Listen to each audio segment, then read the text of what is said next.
The chamber was silent except for the soft whisper of fabric against stone as Olivia Ramos moved through the darkness, her swollen belly making each step deliberate and careful. She believed Sir Douglas Stewart slept deeply in his bed, exhausted from another day of managing his vast estate, but his eyes remained barely open, watching through the shadows as his pregnant maid performed her nightly ritual. What he witnessed in those stolen moments would shatter everything he thought he knew about loyalty, sacrifice, and the woman who had served his household for 3 years. The flickering candlelight caught the tears streaming down her face as she knelt beside his armor, her hands trembling as she polished each piece with reverent care, whispering prayers he had never heard her speak aloud during the day. Douglas had pretended to sleep for 7 nights now, driven by suspicion and curiosity about the mysterious sounds that echoed through his chambers after midnight. He expected to catch her stealing, perhaps taking food for her unborn child, or pilfering small valuables to secure her future. Instead, he discovered something far more profound and heartbreaking. The young woman who cleaned his floors and prepared his meals was slowly dying from exhaustion. Yet she spent her nights ensuring his protection through rituals learned from her grandmother, a woman burned as a witch 20 years ago. Olivia believed her master deserved every blessing she could offer, even if it cost her the little strength she had left. Before we see how this ends, tell us where you are watching from and hype this video in the comments. 3 months earlier, Douglas Stewart had inherited his father's estate along with debts that threatened to destroy everything the family had built over generations. The castle walls seemed to close in around him as he studied ledgers by candlelight, searching for solutions that remained frustratingly elusive. His steward, Jacob Chavez, delivered increasingly grim reports about creditors demanding payment and neighboring lords circling like vultures, waiting for the Stewart lands to fall into their hands. The household staff had dwindled to a handful of loyal servants who chose to stay despite unpaid wages. Among them was Olivia, a quiet young woman whose presence had become as essential to the castle's daily rhythm as sunrise itself. She had arrived 3 years ago, heavy with child and desperate for shelter, claiming her husband died in a border skirmish that Douglas could never verify. He had taken her in partly from Christian duty and partly because her obvious education suggested she was more than she appeared. Olivia could read and write, skills rare among servant girls, and she possessed knowledge of herbs and healing that proved invaluable during the harsh winter months when illness swept through the remaining staff. Now, watching her struggle with pregnancy while maintaining her duties without complaint, Douglas felt the weight of responsibility settling heavier on his shoulders. The child she carried would be born into uncertainty, and he wondered if his own precarious position made him an inadequate protector for those who depended on him. The morning after his first night of secret observation, Douglas found himself studying Olivia with new attention as she served his breakfast. Dark circles shadowed her eyes, and her movements carried a weariness that spoke of sleepless nights, yet she maintained the same gentle efficiency that had characterized her service since her arrival. "You look tired, Olivia," he said carefully, testing whether she would reveal anything about her nocturnal activities. "I am well, my lord," she replied, her voice steady despite the obvious strain. "The child grows restless at night, but it is nothing more than the natural course of things." Douglas nodded, accepting her explanation while knowing it contained only partial truth. The child might indeed disturb her sleep, but that did not account for the hours she spent moving around his chambers, the soft sounds of cloth against metal, or the whispered words he could not quite distinguish. That evening, he retired early and arranged his position in bed to allow covert observation while appearing deeply asleep. The waiting stretched endlessly, each small sound in the castle making him wonder if she would come at all. Perhaps the previous night had been an aberration, a single instance of unusual behavior rather than an established pattern. Near midnight, the soft scrape of the door opening confirmed his suspicions. Olivia entered with the same careful movements, carrying a small bundle wrapped in cloth. She moved directly to where his armor hung on its wooden stand, and Douglas watched in fascination as she unwrapped what appeared to be cleaning supplies and small objects he could not identify in the dim light. Her ritual began with the methodical cleaning of each piece of armor, but this was no ordinary maintenance. She worked with reverent attention to detail, treating each component as if it were a sacred relic rather than mere metal and leather. Her lips moved constantly in what seemed to be prayers or incantations, though the words remained too quiet for him to understand. The strangest part came when she produced small items from her bundle and placed them carefully inside various pieces of his armor.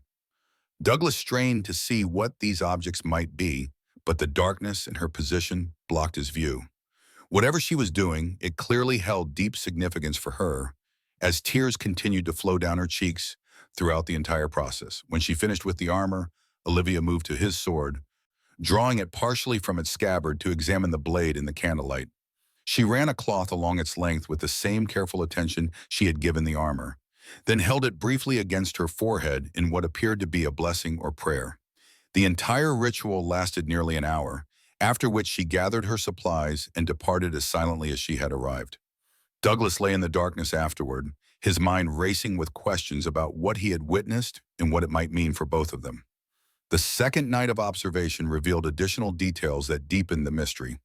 Olivia brought different items in her bundle, including what appeared to be dried herbs and small stones that caught the candlelight with unusual brilliance.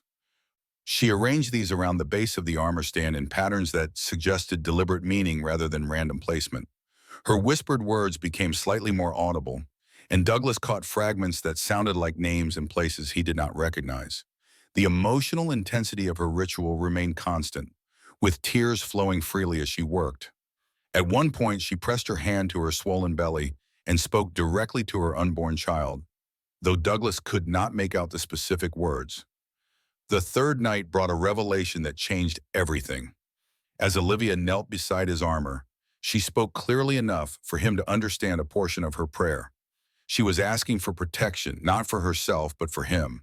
She begged whatever power she addressed to keep Douglas safe in battle, to turn aside enemy blades, and to bring him home victorious from whatever conflicts lay ahead. The realization struck him like a physical blow. This young woman, struggling with pregnancy and exhaustion, was sacrificing her own rest and health to perform protective rituals on his behalf. The items she placed in his armor were charms or talismans meant to shield him from harm. The tears she shed were born of genuine concern for his welfare, not grief for her own circumstances. Douglas found himself profoundly moved by this discovery, but also deeply troubled.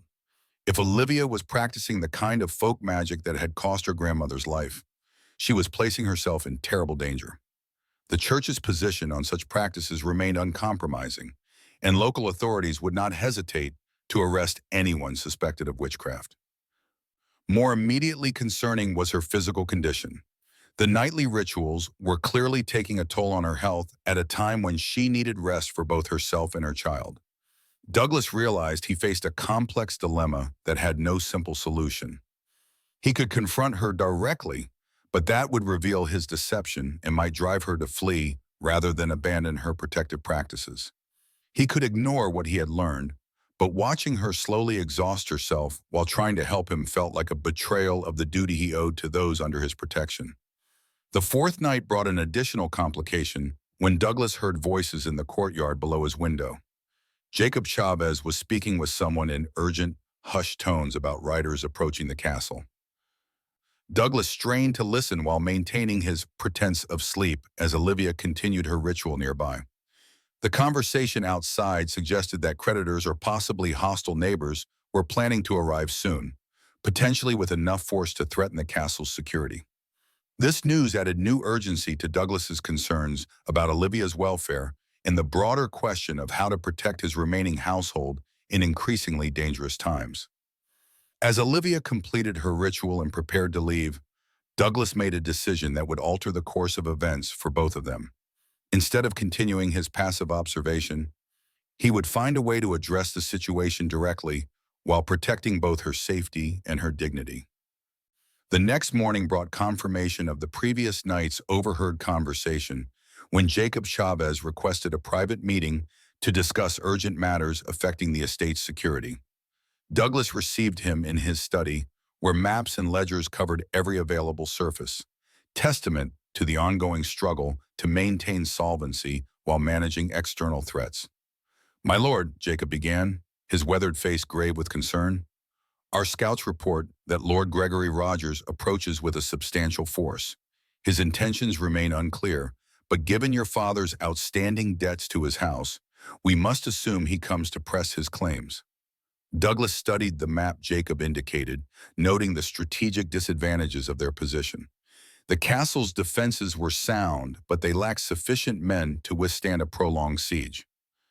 More critically, their supplies would not sustain the household through an extended conflict. How long before they arrive? Douglas asked, already calculating the limited options available to them.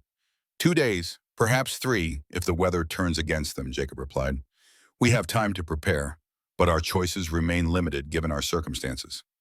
The conversation continued for nearly an hour, covering defensive preparations, potential negotiations, and contingency plans for evacuating non-essential personnel. Throughout the discussion, Douglas found his thoughts returning to Olivia and the irony that she was expending her remaining strength to protect him, while he struggled to protect her and the others who depended on him. After Jacob departed, Douglas spent the remainder of the day inspecting the castle's defenses and conferring with his few remaining men-at-arms. The preparations felt inadequate against the force reportedly approaching, but they represented the best efforts possible given their limited resources. That evening, as he prepared for another night of covert observation, Douglas wrestled with the moral complexity of his situation. Olivia's protective rituals, however well-intentioned, would prove meaningless against the practical realities of superior numbers and resources. Yet her dedication to his welfare, demonstrated through personal sacrifice, deserved acknowledgement and protection in return. The fifth night of watching brought new revelations as Olivia's emotional state seemed to reach a breaking point. She arrived later than usual, moving with obvious difficulty as her pregnancy advanced. The bundle she carried appeared heavier, and she struggled to arrange her ritual items with her customary precision. Her prayers that night carried greater urgency, as if she sensed the approaching danger that threatened the castle. Douglas heard her mention his name repeatedly, along with pleas for strength, wisdom, and protection in battle. The intensity of her devotion was both humbling and heartbreaking to witness. Near the end of her ritual, Olivia suddenly doubled over in apparent pain, one hand pressed to her belly, while the other gripped the armor stand for support. Douglas fought the instinct to rise and assist her, knowing that revealing his awareness would complicate an already delicate situation. After several moments, the pain seemed to pass, and Olivia completed her ritual with determination despite her obvious distress. As she gathered her supplies to leave, Douglas noticed that she moved even more slowly than before, and her breathing suggested considerable effort. The sixth night brought the most troubling development yet when Olivia arrived carrying what appeared to be personal belongings wrapped in cloth. Her ritual proceeded as before, but afterwards she began placing small items around his chamber in locations where they would not be immediately noticed. Douglas realized with growing alarm that these appeared to be farewell gifts, suggesting that Olivia believed she might not survive whatever crisis she sensed approaching. The items included a small carved wooden figure, dried flowers arranged in careful patterns, and what looked like letters or written messages placed where he would eventually discover them. Her emotional state that night reached new depths of anguish as she performed her protective ritual with desperate intensity. The tears that had marked previous nights became outright weeping as she begged whatever power she addressed to preserve Douglas's life, even if her own was forfeit. The scene was almost unbearable to witness, particularly knowing that her fears about approaching danger were entirely justified. Gregory Rogers' forces would arrive soon, and the outcome of that confrontation remained far from certain. Douglas found himself torn between admiration for her loyalty and frustration at his inability to provide the security she deserved. The seventh night brought the crisis to its peak when Olivia arrived in obvious labor, her movements labored and her face pale with pain and exhaustion. Douglas watched in horror as she attempted to perform her usual ritual despite contractions that left her gasping and struggling to remain upright. Her determination to complete her protective ceremony even under these circumstances represented either the height of devotion or the depths of delusion, depending on one's perspective on such practices. Douglas found himself moved beyond measure by her sacrifice while simultaneously appalled at the cost she was paying for her loyalty. As Olivia knelt beside his armor, Another contraction struck with sufficient force to drive her to her hands and knees. This time, Douglas could not maintain his pretense of sleep.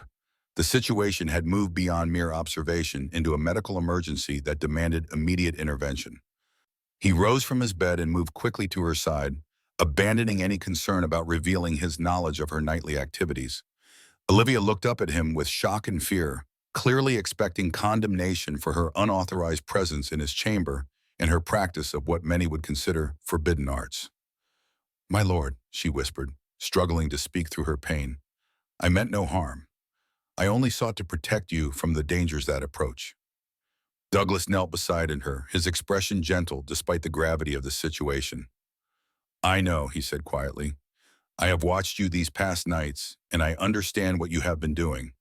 But now we must focus on bringing your child safely into the world." The admission that he had been aware of her activities brought fresh tears to Olivia's eyes. But these seemed born of relief rather than shame. For the first time in months, she was not bearing her burdens alone, and the presence of someone who understood her motivations provided comfort even in the midst of her physical ordeal. Douglas called for Jacob Chavez and sent him to summon the castle's remaining women to assist with the birth. The timing could not have been worse, with enemy forces approaching and the household already strained to its limits. But some events transcended strategic considerations. As they waited for assistance to arrive, Douglas helped Olivia to his bed, abandoning any concern about propriety in favor of providing her with the most comfortable available space. Her labor was progressing rapidly, suggesting that the child would arrive soon whether or not they were prepared. "The things I placed in your armor," Olivia said between contractions, her voice weak but determined to explain. "They are protections my grandmother taught me before she died. I know the church forbids such practices, but I could not bear to see you face danger without every possible shield." Douglas took her hand, offering what comfort he could while processing the full implications of her confession. "Your grandmother was the woman they accused of witchcraft?" Olivia nodded, pain and old grief mingling in her expression. "She was a healer, nothing more. But fear makes people see evil where none exists.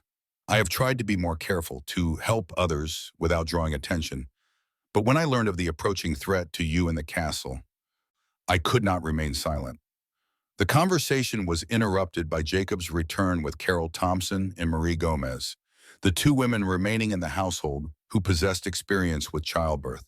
They quickly took charge of the situation, preparing the chamber and assisting Olivia through the increasingly intense labor. Douglas withdrew to allow them space to work, but he remained nearby, pacing the corridor outside his chamber as sounds of the birthing process echoed through the stone walls. The irony was not lost on him that new life was entering the world just as forces of destruction approached their gates. Near dawn, the cries of a newborn infant announced the successful completion of Olivia's ordeal.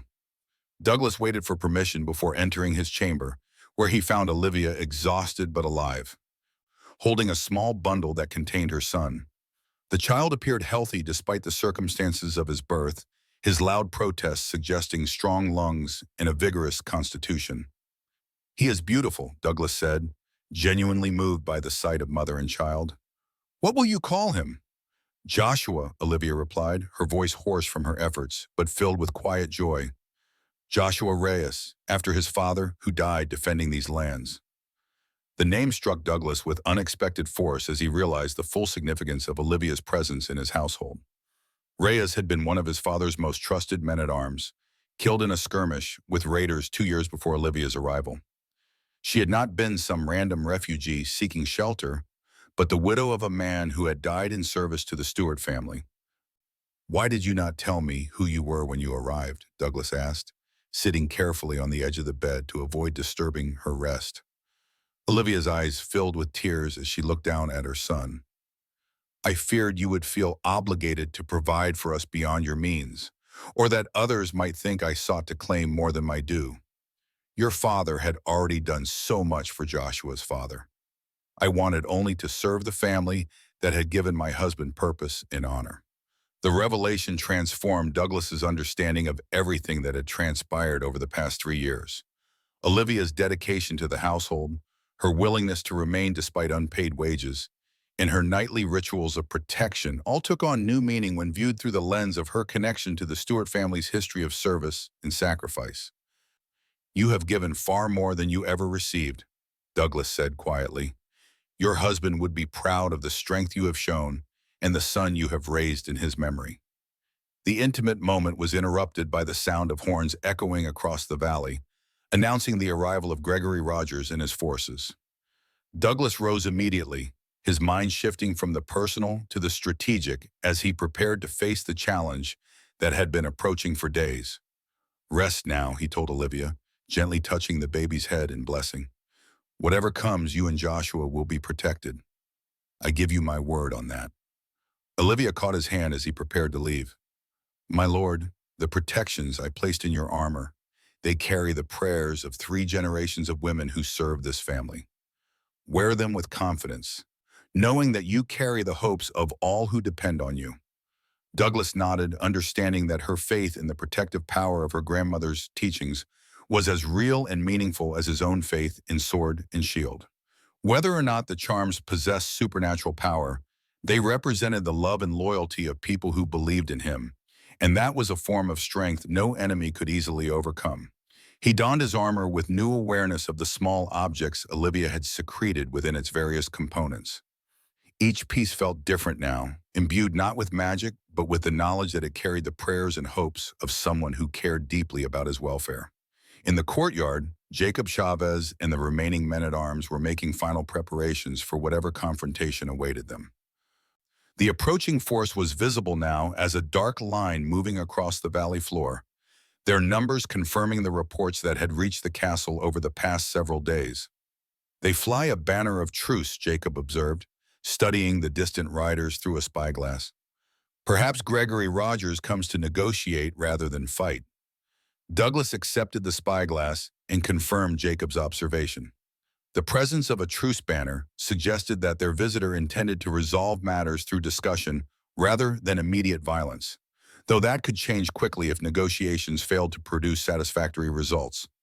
"Open the gates and prepare to receive them with appropriate ceremony," Douglas ordered. "We will hear what Lord Gregory has to say before determining our response." The next hour passed in careful preparation as Gregory Rogers and his entourage approached the castle. Douglas positioned himself in the great hall with Jacob and his few remaining men-at-arms, projecting confidence despite their disadvantageous position. When Gregory Rogers entered the hall, his bearing suggested a man accustomed to having his way through superior force rather than diplomatic skill. He was accompanied by several armed men and a clerk who carried documents that presumably outlined the debts and claims that had brought them to the Stewart Castle. "Lord Douglas," Gregory began without preamble, "I come to discuss the substantial debts your father owed to my house, as well as certain territorial disputes that have remained unresolved since his death." Douglas inclined his head politely while maintaining a posture that suggested strength rather than submission. "Lord Gregory, you are welcome in my hall. Please let us discuss these matters as civilized men should." The negotiations that followed proved as challenging as Douglas had anticipated. Gregory Rogers presented documents detailing loans made to Douglas's father, along with interest calculations that had grown substantially over the months since the old lord's death. The amounts involved were staggering, far beyond the castle's current ability to pay. "The debts are legitimate," Gregory continued, his tone suggesting that he considered the matter already settled. "However, I am prepared to be reasonable in my terms. Transfer ownership of your northern lands to my house, along with the rights to the river crossing, and we can consider the debts satisfied." The proposal was tantamount to demanding surrender of nearly half the Stewart holdings, including the most profitable portions of the estate. Douglas recognized it as an opening position in what would likely be extended negotiations, but the underlying threat was clear. Gregory Rogers possessed the force necessary to take what he wanted if diplomacy failed. "Those lands have been in my family for 6 generations," Douglas replied carefully. "Surely we can find terms that satisfy your legitimate claims without destroying the heritage my ancestors built." Gregory's expression hardened at the suggestion that his demands might be excessive. "Your father borrowed extensively against that heritage, Lord Douglas. The debts must be paid one way or another." The discussion continued for nearly 2 hours, with both men probing for weaknesses while maintaining a veneer of civilized discourse. Douglas gradually realized that Gregory had not come to negotiate in good faith, but rather to present an ultimatum disguised as diplomacy. As the talks reached an impasse, a commotion in the courtyard drew everyone's attention. Shouts and the sound of horses suggested the arrival of additional forces, though whether friendly or hostile remained unclear from within the great hall. Jacob Chavez appeared in the doorway, his expression grim, but his posture suggesting urgent news rather than immediate danger. "My lord, riders approach under the banner of the crown. They request immediate audience with both yourself and Lord Gregory." The arrival of royal representatives transformed the entire situation, introducing a new element that neither Douglas nor Gregory had anticipated. Crown involvement in local disputes usually meant that higher authorities had taken notice of events that might affect broader royal interests. "Show them in," Douglas ordered, rising to receive the royal messenger with appropriate ceremony. Gregory Rogers also stood, his expression suggesting uncertainty about how this development might affect his plans. The royal messenger who entered the hall wore the colors of King's service and carried documents bearing official seals. His bearing suggested a man accustomed to delivering messages that could alter the fate of kingdoms, and his presence immediately elevated the importance of what had begun as a local dispute over debts and territory. "My lords," the messenger began, his voice carrying the authority of royal command, "His Majesty has received reports of gathering forces in this region and has sent me to investigate the nature of these activities." The implication was clear that someone had informed the Crown about Gregory Rogers' military preparations, possibly suggesting that his actions might constitute a threat to royal authority or regional stability. Douglas felt a surge of hope that external intervention might provide a solution to his seemingly impossible situation. Furthermore, the royal messenger continued, producing additional documents from his satchel. "His Majesty has reviewed the service records of the Stuart family and has determined that certain debts incurred in royal service should be forgiven in recognition of past loyalty and sacrifice." The announcement struck both Douglas and Gregory Rogers with equal surprise, though their reactions differed dramatically. For Douglas, it represented an unexpected reprieve from financial obligations that had threatened to destroy his family's legacy. For Gregory, it meant the loss of legal justification for his demands and the potential embarrassment of having overplayed his hand. The debts in question, the messenger explained, consulting his documents, were largely incurred to finance military service requested by the Crown during the border conflicts of recent years. His Majesty considers it inappropriate that families should face ruin for answering royal calls to duty. Douglas felt a wave of relief wash over him as he realized that the crushing financial burden that had dominated his thoughts for months was being lifted by royal decree. The timing seemed almost miraculous, coming at the moment when all seemed lost and his options had dwindled to surrender or hopeless resistance. Gregory Rogers' face darkened as he processed the implications of the royal intervention. His carefully planned acquisition of Stuart lands was collapsing before his eyes, leaving him in the awkward position of having assembled a military force for a purpose that no longer existed. "Your Majesty's justice is renowned throughout the realm," Douglas said formally, bowing to acknowledge the royal favor while maintaining appropriate dignity. "The Stuart family has always stood ready to serve the Crown, and we are grateful for this recognition of our loyalty." The royal messenger nodded approvingly at Douglas's response before turning his attention to Gregory Rogers. "Lord Gregory, His Majesty trusts that this resolution addresses your concerns and that your forces can be withdrawn without further disturbance to the peace of the realm." The dismissal was polite but unmistakably firm, leaving Gregory with no choice but to accept the royal decision gracefully or risk being seen as opposing the Crown's will. After a moment's hesitation, he bowed stiffly and indicated his acceptance of the new circumstances. "Of course," Gregory replied, his voice tight with suppressed frustration. "I am, as always, His Majesty's obedient servant. The matter is resolved to my satisfaction." The formal conclusion of the crisis left Douglas feeling as though he had awakened from a nightmare to find himself in an entirely different world. The debts that had threatened his family's survival were gone. The military threat to his castle had been neutralized, and his position as lord of his ancestral lands was secure once again. As Gregory Rogers and his entourage prepared to depart, Douglas found himself reflecting on the extraordinary chain of events that had led to this moment. The timing of the royal intervention seemed too perfect to be mere coincidence, suggesting that someone had taken action to bring the situation to the crown's attention. After the departure of both Gregory Rogers and the royal messenger, Douglas sought out Jacob Chavez to discuss the remarkable turn of events and its implications for the castle's future. They met in the study where so many anxious hours had been spent calculating debts and planning desperate strategies that were now unnecessary. "Did you send word to the crown about our situation?" Douglas asked, curious about how royal attention had been drawn to their remote corner of the realm. Jacob shook his head, his expression puzzled. "No, my lord. I assumed you had done so, or perhaps one of your father's old contacts at court had taken notice of our difficulties." The mystery of their salvation deepened as Douglas realized that neither he nor his steward had initiated the contact that had saved them. Someone else had intervened on their behalf, someone with sufficient influence to reach the king's attention and present their case in favorable terms. "Perhaps," Jacob suggested thoughtfully, "one of the men who served with your father maintained connections that proved useful in our time of need. Military service creates bonds that often outlast the campaigns that forge them." The explanation seemed plausible, though Douglas wondered if they would ever know the full truth about their mysterious benefactor. For now, it was enough that the crisis had passed and the future once again held promise, rather than certain doom.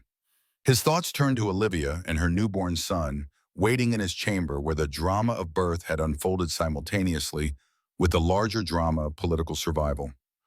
The juxtaposition seemed symbolic of the way personal and political fortunes intertwined in ways that were often invisible until viewed in retrospect. When Douglas returned to his chamber, he found Olivia sitting up in bed, nursing her son, while Carol Thompson tidied the room around them. The scene of domestic tranquility provided a sharp contrast to the tension and uncertainty that had filled the castle for so many weeks. "The danger has passed," Douglas announced, settling into a chair beside the bed. "Royal intervention has resolved our difficulties and the castle is secure once again." Olivia's face lit with relief and joy as she processed the news. "Truly? The debts are forgiven and Lord Gregory has withdrawn his claims." "All of it," Douglas confirmed. "We are free to rebuild and plan for the future without the shadow of financial ruin hanging over us." As he spoke, Douglas noticed that Olivia's expression carried a subtle quality that suggested she was not entirely surprised by this turn of events. Her relief seemed genuine, but it was accompanied by something that might have been satisfaction or even quiet pride. "Olivia," he said carefully, studying her face, "do you know anything about how the crown came to learn of our situation?" She looked down at her son for a moment before meeting Douglas's eyes with a directness that had been absent during her years of service. "My grandmother taught me that protection takes many forms, my lord. Sometimes it requires herbs and prayers, but sometimes it requires knowing who to ask for help and how to ask effectively." The admission revealed the final piece of the puzzle that had been troubling Douglas since the royal messenger's arrival. Olivia had not limited her protective efforts to nighttime rituals with his armor. She had also used whatever connections or knowledge she possessed to bring their plight to the attention of someone with the power to intervene. "You contacted the crown on our behalf?" Douglas asked, his voice filled with amazement at the scope of her loyalty and resourcefulness. "My husband served with men who went on to positions of influence," Olivia explained quietly. "Before he died, Joshua told me that if anything ever happened to him, there were people who would remember his service and help his family if asked. I never thought to use those connections for myself, but when I saw you struggling to save everyone who depended on you, I knew it was time to call upon the old debts of honor." Douglas stared at her in wonder, realizing that this woman he had thought of as a simple servant possessed networks of influence that extended to the highest levels of the realm. Her apparent powerlessness had been an illusion, carefully maintained to avoid drawing attention to capabilities that might have made others uncomfortable. "Why did you not reveal this earlier?" he asked. "Months of worry could have been avoided if we had known help was available." Olivia shifted her son to her other arm before answering, her movements gentle despite the weight of the conversation. "Because asking for such help carries obligations and risks that I was not certain you would want to accept." Royal favor comes with expectations of future service, and I did not know if you would consider the price acceptable. The explanation revealed depths of political sophistication that Douglas had never suspected. Olivia had not only possessed the means to solve their crisis, but had also understood the broader implications of seeking royal intervention. Her delay in acting had been based on careful consideration of long-term consequences, rather than ignorance of available options.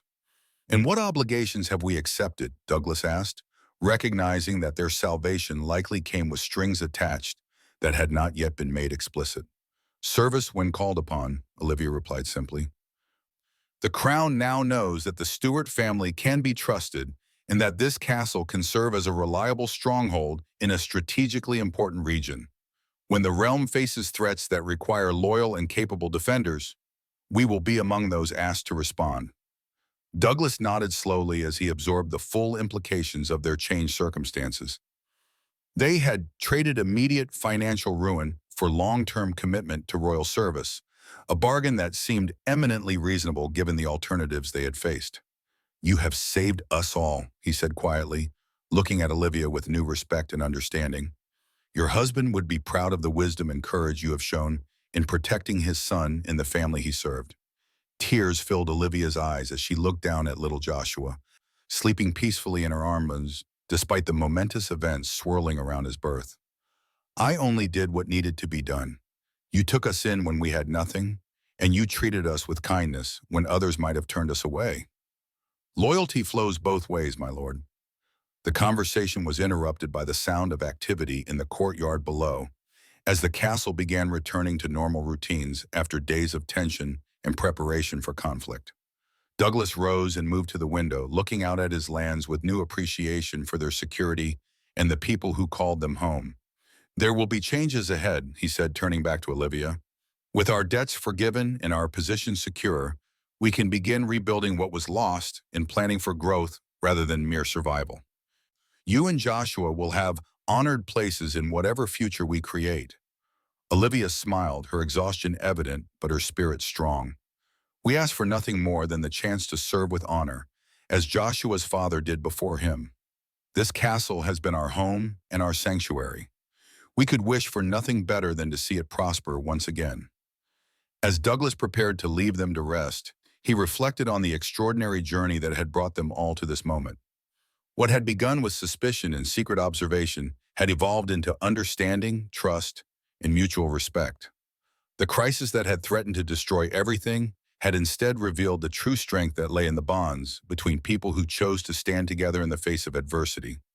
The future stretched ahead with new possibilities, built on foundations of loyalty tested by hardship and proven through sacrifice. In his chamber, a new mother held her son, while the man she had served and protected planned for the prosperity and security they would build together. Outside, the sun rose on lands that were finally free from the shadows of debt and fear, ready to flourish under the care of those who truly understood their value.